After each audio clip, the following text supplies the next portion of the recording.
رشتے کے لیے اس سے آسان اور بہترین عمل نہیں ہو سکتا۔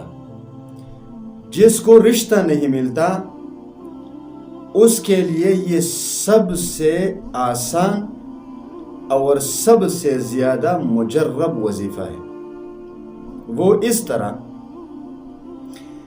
کہ روزانہ عشاء کی نماز کے بعد 1100 مرتبہ یا فتاحو پڑھ لیا کریں۔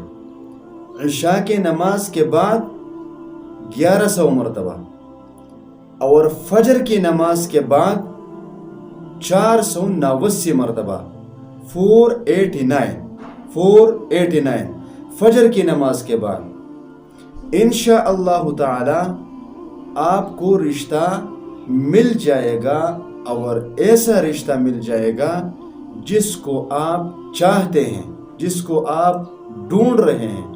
وہی رشتہ آپ کو کچھ ہی دنوں میں مل جائے گا۔ بہت ہی مجرب عمل ہے، آپ اس کو کر لیا کریں۔